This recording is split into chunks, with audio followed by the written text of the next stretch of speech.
Of India में जो 5 बच्चियां गई थी, जिनका आपने सबने नाम सुना होगा, गली गर्ल्स के नाम से जो लड़कियां हैं, नीमच में रहती है, झोपड़ियों में रहती है, उनके माँ बाप मजदूरी करते हैं, आज तक भी उनको जमीन का पट्टा नहीं मिला है। वो नीमच के नहीं है, ये माही से विस्थापित होके गए हुए लोग हैं। और आज कह रहे हैं हमारे यहाँ के लोग विस्थापित होके गए, उनको जमीन नहीं मिला आज तक। हमारे इन महापुरुषों ने अपनी जान गंवा दी इस क्षेत्र में सामाजिक जन जागरण के लिए, हक अधिकार के लिए। उनके नाम से नामकरण नहीं करना है, और ऐसे नाम से नामकरण करना चाह रहे हैं।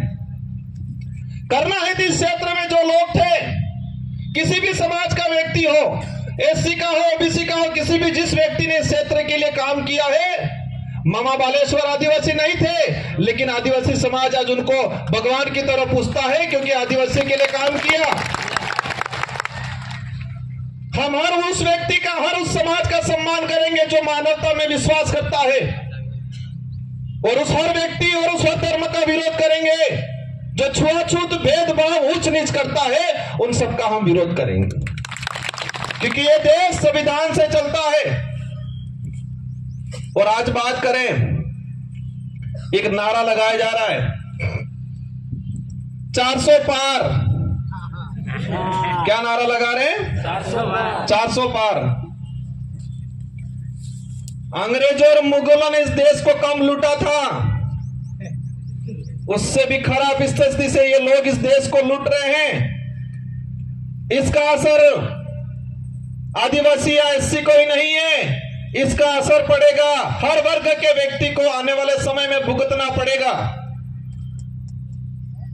ये लोग बहुत बुरी तरीके से इस देश को लूट रहे हैं। एक वक्त था 2013 के अंदर वो नारा लगाते थे वही वो व्यक्ति कि न खाऊंगा न खाने दूंगा, और आज जितने देश के अंदर खाने वाले लोग थे, उन सबको वो साथ में मिला के कह रहे कितना लाओ लाओ, बंटवारा करते हैं। ये सारी बातें होगी, लेकिन हमको करना क्या है? हमको उनको सबक सिखाना है, उन नेताओं को एहसास कराना है कि ये राजतंत्र नहीं, ये लोकतंत्र है, और इस लोकतंत्र में संविधान ने जनता को ताकत दी है, जिसे हम लोकतंत्र की कुंजी कहते हैं, जो वोट है, और हर 5 साल में उसका अवसर आता है।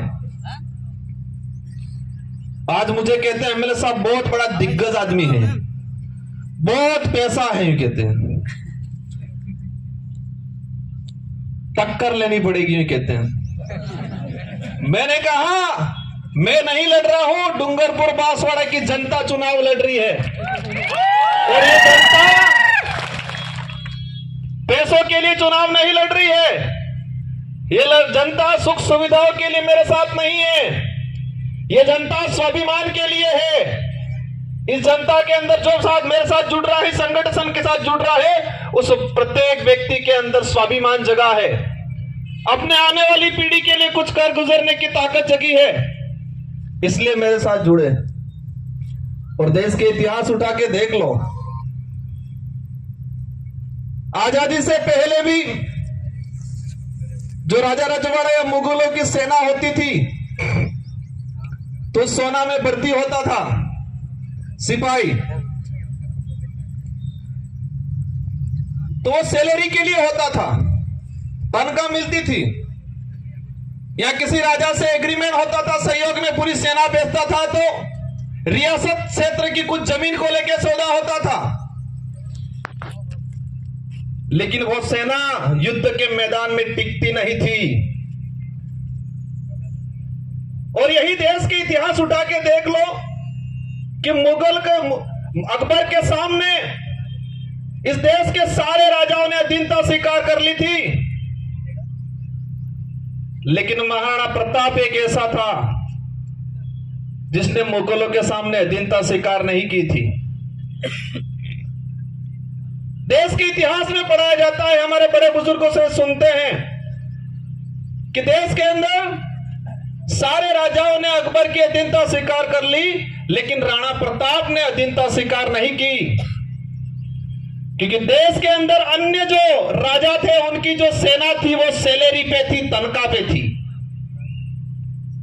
देश के अंदर जो अन्य राजा थे उनके सहयोग में आई हुई सेना कुछ जमीन की लालच में आई थी मदद करने, लेकिन राणा प्रताप के साथ में जो सेना थी वो तनख्वाह वाली सेना नहीं थी, वचन वाली सेना थी, और वो भीलों की सेना थी। किसकी सेना थी? भीलों की सेना थी, पठानों की सेना थी। अगर वो तनख्वाह वाली सेना होती तो युद्ध के मैदान में टिकती नहीं। वो स्वाभिमान के लिए, अपने वचन के लिए गई थी राणा प्रताप के साथ, और इसलिए देश के अंदर महाराणा प्रताप के नाम से उनको जाना जाता है। और उनके भाई थे शक्ति सिंह और जगमाल, वो भाई भी उनके साथ में नहीं थे। इससे यह सिद्ध होता है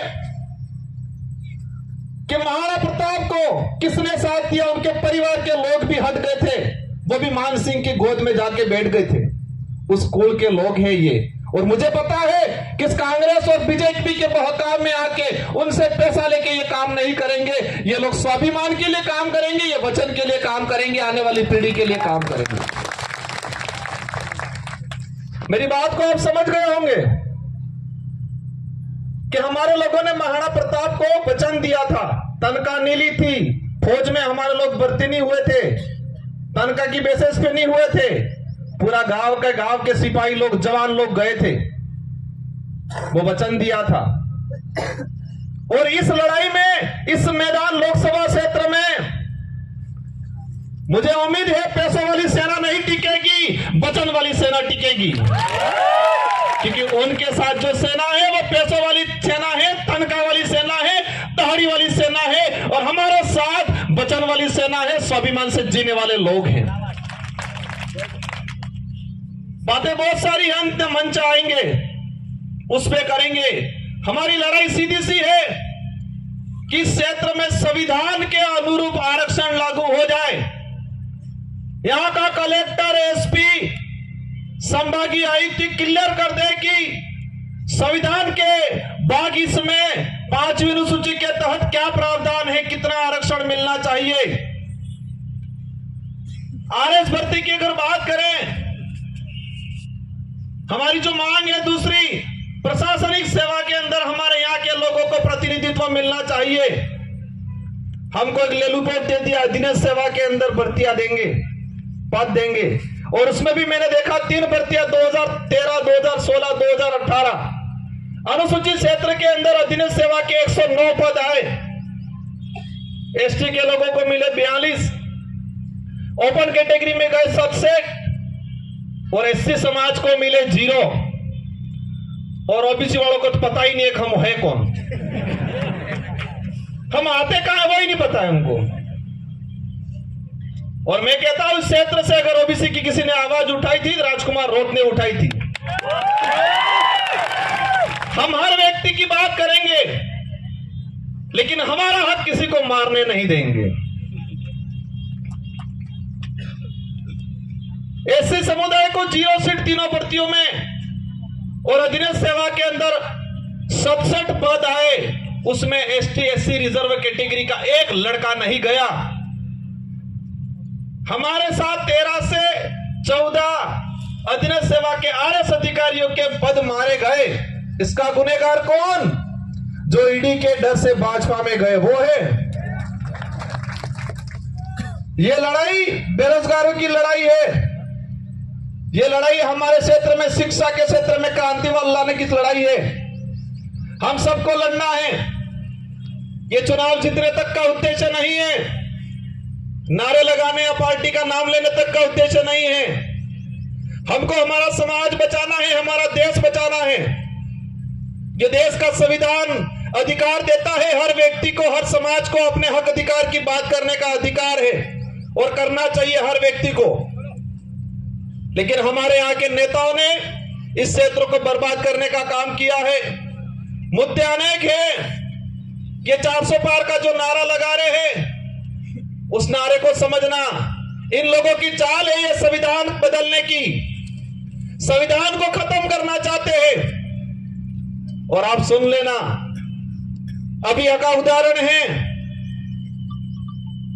कि 26 जनवरी पे बाबा साहब अंबेडकर और सावित्रीबाई फुले की तस्वीर लगाने से टीचर को एपीओ कर दिया जाता है।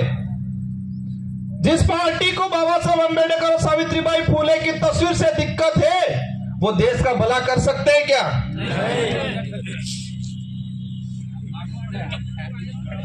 ये अंग्रेजों से भी बदतर स्थिति इस देश की करने वाले हैं और हम सबको मिलके, और ये पार्टी कोई क्षेत्रीय पार्टी या इस डूंगरपुर, बांसवाड़ा, उदयपुर तक सीमित रहने वाली नहीं है।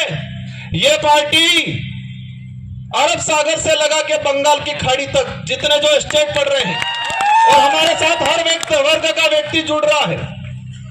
हम सच्चाई की लड़ाई लड़ रहे हैं।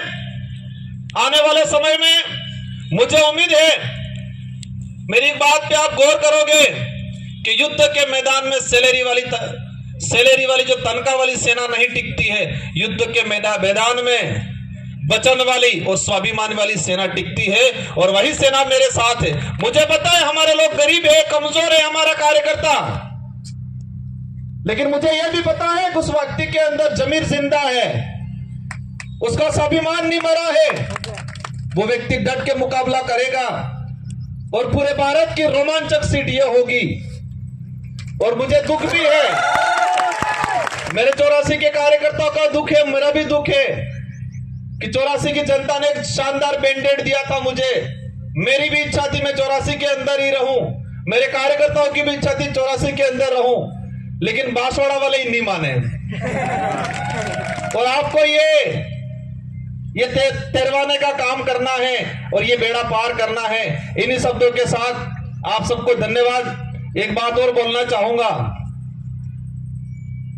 देश के अंदर भाजपा के नेता बहुत प्रताड़ित थे, और विशेषकर बांसवाड़ा में जो भाजपा के नेता बेचारे बहुत प्रताड़ित थे, हमसे भी ज्यादा प्रताड़ित थे। बचपन में बच्चा रोता था, मां कहती थी भूत आ जाएगा सो जाइयो। और यहां भाजपा के नेता इतने प्रताड़ित है, हल्का सा बेचारा कुछ करता है कहते हैं ईडी आ जाएगी चुप हो जा। मोदी जी की ईडी आ जाएगी चुप हो जाएगा। वो चाहता बहुत कुछ है बेचारा, पर अंदर से डर हुआ है। उनको भी कहना चाहूंगा, आप चिंता मत करो, आपके विचारों को यहां रखने का अवसर मिलेगा। इस संगठन के साथ जुड़ो और इस क्षेत्र की जनता के लिए, युवाओं के लिए, हक अधिकार के लिए आगे बढ़ो। हम आपको साथ में लेकर चलने का काम करेंगे। इन्हीं शब्दों के साथ आप सबको धन्यवाद, आभार। जय जोहार, जय भारत, जय संविधान।